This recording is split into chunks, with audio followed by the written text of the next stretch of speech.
Bonjour tout le monde, c'est Sarah Holby, étudiante en master pédagogie des sciences infirmières et techniques de santé, ISPIS Casablanca.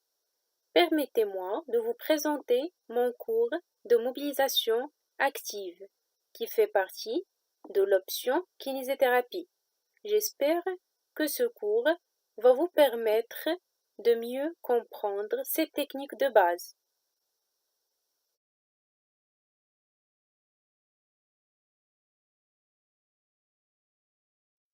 Mon plan de cours est le suivant.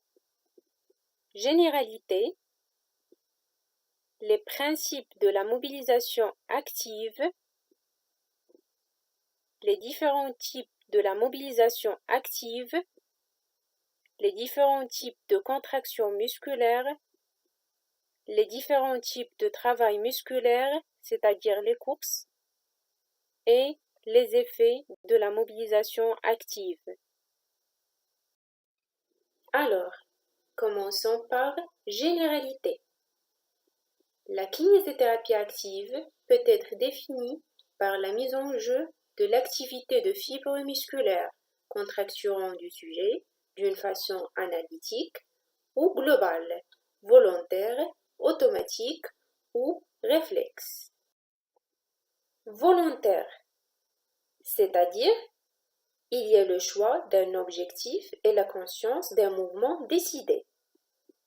Automatique, c'est-à-dire le mouvement est volontaire dans le choix de l'objectif, mais l'exécution se fait sans une attention permanente et consciente. Par exemple, la marche. Réflexe, c'est-à-dire le mouvement où la contraction est indépendante de la volonté et de la conscience. Arrivons au principe de la mobilisation active. Ces principes sont nécessaires à savoir par toute kinésithérapeute. Premièrement, il ne faut jamais traiter un malade sans avoir une connaissance sur lui, c'est-à-dire sa maladie, son âge, son histoire et ainsi de suite. Deuxièmement, mettre le sujet en confiance et l'installer confortablement. C'est indispensable. Ensuite, la mobilisation active consiste à rétablir ou à créer des synèses. Aussi, éveiller, utiliser le psychisme du malade afin d'obtenir son adhésion morale, la chose qui est indispensable. Aussi, faire appel le plus possible à la sensibilité et à la sensorité, préparer les organes effecteurs du mouvement avant de leur demander une activité par un massage ou rechercher d'abord des mouvements actifs globaux, puis obtenir ensuite des mouvements de plus en plus localisés, créer des réflexes conditionnels et éviter ceux qui peuvent être nuisibles ou bien nocifs, et finalement faire appel soit à des orthèses, des prothèses ou des interventions chirurgicales. Maintenant, les différents types de mobilisation active. Premièrement, la mobilisation active aidée, c'est-à-dire une mobilisation effectuée par le patient lui-même et aidée par le kiné ou bien une force extérieure.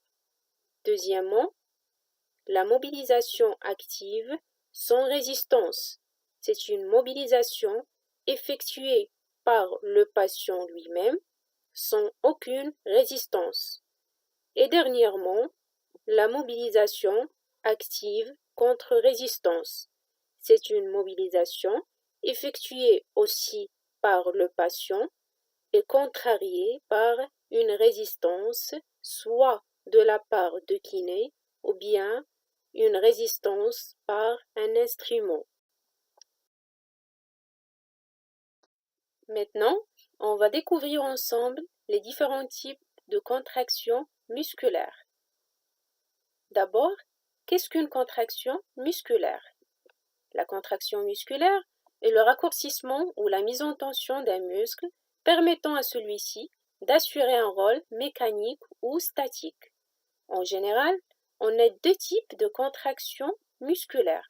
Le premier, c'est la contraction dynamique ou isotonique, c'est-à-dire un travail qui donne lieu à une modification de la longueur de muscle. Il y a donc modification de l'angle de l'articulation sur laquelle agit le muscle. Cette contraction peut être soit concentrique ou excentrique. Le deuxième type, c'est la contraction statique ou isotonique, c'est-à-dire un travail qui ne donne lieu à aucune modification de la longueur de muscle, donc aucune modification de l'angle de l'articulation sur laquelle agit le muscle. Alors, dans la contraction concentrique, le muscle se raccourcit, les deux points d'insertion se rapprochent et la force musculaire supérieure à la résistance. Et dans la contraction excentrique, le muscle s'allonge, les deux points d'insertion s'éloignent, la résistance opposée au muscle est supérieure à la force musculaire. Tandis que, dans la contraction statique, la force musculaire est égale à la résistance opposée, c'est-à-dire il n'y a aucune modification de la longueur du muscle.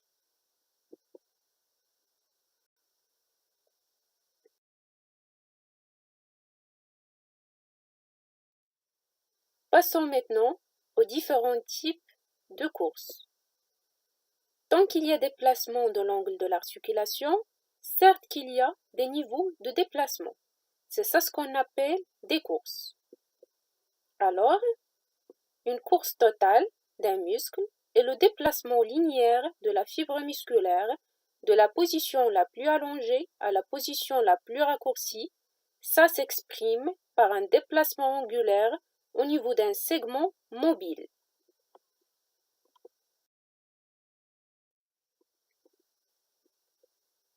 La course totale concentrique. Elle s'exprime de la position où le muscle est plus allongé à la position où le muscle est plus raccourci possible. La course totale excentrique, elle s'exprime de la position où le muscle est plus raccourci à la position où le muscle est plus allongé.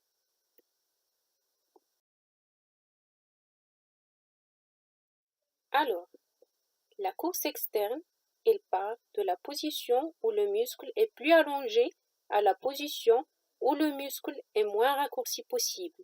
C'est le 1/3 du déplacement angulaire.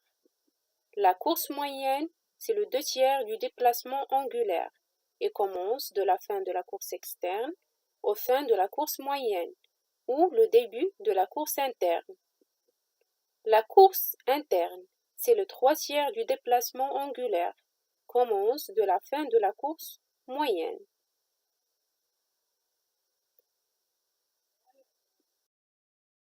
Maintenant, on va décrire les différents effets de la mobilisation active.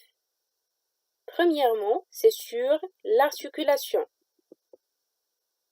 La mobilisation active conserve la souplesse et la solidité de la capsule et des ligaments. Aussi, le mouvement de la synoviale favorise la sécrétion du liquide synovial et une meilleure nutrition du cartilage articulaire.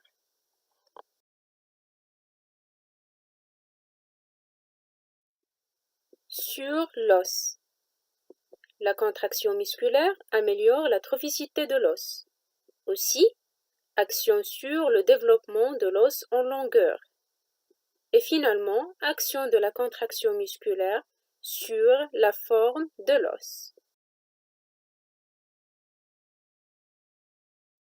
Aussi, un effet sur le système nerveux au niveau des récepteurs sensitifs, la constitution du schéma moteur, schéma responsable des déplacements des segments dans l'espace. Aussi, un autre effet sur les viscères, l'appareil cardiovasculaire à travers l'augmentation de débit sanguin, l'appareil respiratoire à travers l'augmentation de l'amplitude et la fréquence respiratoire, Et enfin, l'élimination des déchets de l'organisme. Aussi, action sur le psychisme et l'intelligence à travers la constitution du schéma moteur et spatial.